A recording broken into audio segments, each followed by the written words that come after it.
जमशेदपुर पश्चिम के विधायक सरयू राय लोगों की समस्याओं को लेकर एक्शन मोड में नजर आ रहे हैं। विधायक ने भाटिया बस्ती, अशोक पथ मंदिर समेत कई इलाकों का पैदल निरीक्षण किया और स्थानीय लोगों से मुलाकात कर उनकी समस्याएं सुनी। इस दौरान लोगों ने बिजली, नाली और सड़क से जुड़ी परेशानियों को विधायक के सामने रखा। सरयू राय ने कहा कि भाटिया बस्ती को एक विकसित यूनिट के रूप में तैयार किया जाएगा क्योंकि यहाँ बड़ी आबादी निवास करती है। उन्होंने बताया कि क्षेत्रों में नाली निर्माण, बिजली व्यवस्था और अन्य नागरिक सुविधाओं को बेहतर बनाने के लिए जमशेदपुर नगर निगम और टाटा स्टील के जुस्को विभाग के साथ मिलकर काम किया जाएगा।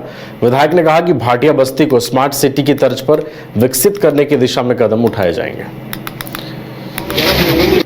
भाटिया बस्ती के कुछ जागरूक नागरिक मेरे यहाँ आए थे। मैंने वादा किया था कि आज हम लोग घूमेंगे यहाँ, तो हम लोग मंदिर पथ और गंगा पथ इस सब इलाके में हम लोग घुमाए। सबसे बड़ी समस्या यहाँ नाली की है और दूसरी बड़ी समस्या है कि लोग अवैध रूप से अपना बिल्डिंग बना ले रहे हैं। 2 तल्ला का नक्शा पास कराते हैं, 5 तल्ला खींच देते हैं, थोड़ा सड़क की तरफ बढ़ा लेते हैं। ये मैंने कहा है जेएनएससी के लोगों को भी, कोई हो हमारे ही नज़दीक आदमी हो ऐसा करता है तो उस पर कार्रवाई करिए। अब जितना देंगे लोग हम भेज देंगे उनको कि नोटिस दीजिए कि आपका कितना नक्शा पास है और कितना कर लिया है।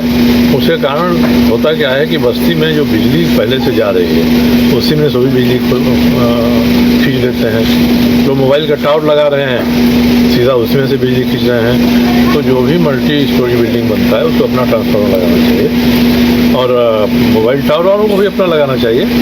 तो हमने कहा है, बिजली विभाग ने कहा कि हम सुनिश्चित कराते हैं कि अपना ट्रांसफार्मर लगाएं क्योंकि बिजली की व्यवस्था ठीक हो जाए। सबसे ज़्यादा नाली की और पानी की, पानी इतना अनियमित आ रहा है, एक उसी समस्या है। और पानी आएगा घर में तो घर से बाहर भी निकलेगा।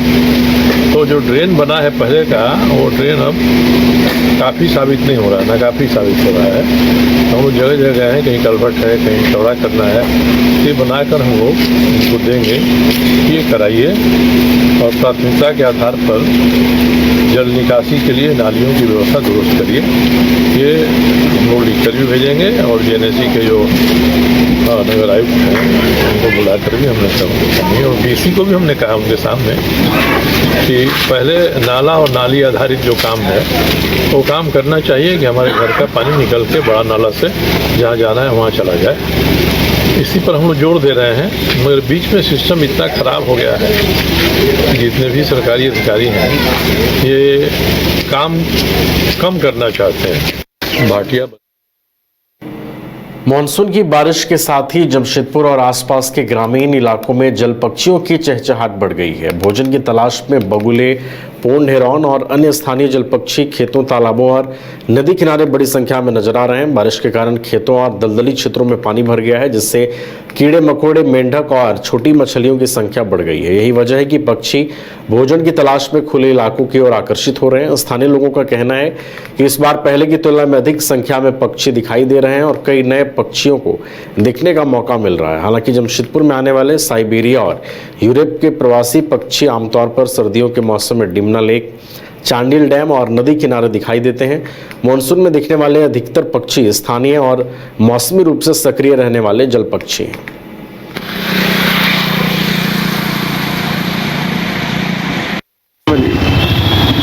हाँ, ये जो बरसात का सीजन है, अभी खेती बाड़ी का सीजन है, खेतों में पानी है, नदी में पानी है, तालाबों में पानी है और ये हर तरफ हरी भरी दिखाई दे रही है। तो इस समय ये जो है कुछ जो हम लोग उसको बगुला बोलते हैं, बगुला पक्षी जो नदी के किनारे झील में मिलेंगे, आपको खेत में मिलेंगे और जो भी जहाँ जहाँ पानी इकट्ठा होता है वहाँ मिलेंगे।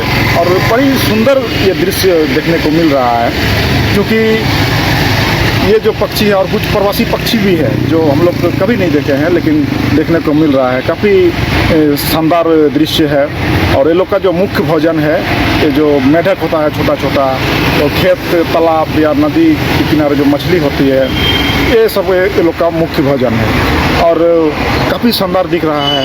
और हमें लगता है कि जो प्रवासी पक्षी है और जो हमारे जो यहाँ के जो पक्षी हैं, तो सब मिल के अलग अलग रंग के, है ना, बहुत ही सुंदर दिख रहा है। ये पक्षी ये खास तौर पर ये पोटका विधानसभा क्षेत्र के अंतर्गत जो आदिवासी बहुल क्षेत्र जो गांव है, उस गांव में जब खेती बाड़ी का सीजन चल रहा है और उसी सीजन के दरमियान ये प्रवासी पक्षी, इनका वैज्ञानिक नाम तो मैं नहीं बता पाऊंगा, लेकिन काफ़ी ये आदिवासी समाज के जो लोग हैं सभी लोग मिल के देख रहे हैं ये नए नए पक्षी हमारे क्षेत्र में कैसे प्रवेश कर रहे हैं। ये एक रिसर्च का विषय है और ये जो पक्षी जो है ये छोटे छोटे तालाबों में, ये नदी के किनारे में और ये हाल ही में जो घर रहने का मकान भर नहीं, ये खुशियों की तिजोरी है। दरवाजे पर दस्तक देता पड़ोस, खिड़कियों से उमड़ आता आसमां, तारों में उलझी ऐसी ना जाने कितनी दास्तां।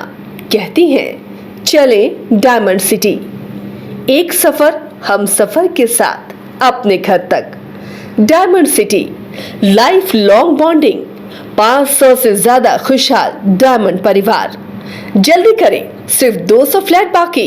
आज ही बुक करें अपना आशियाना।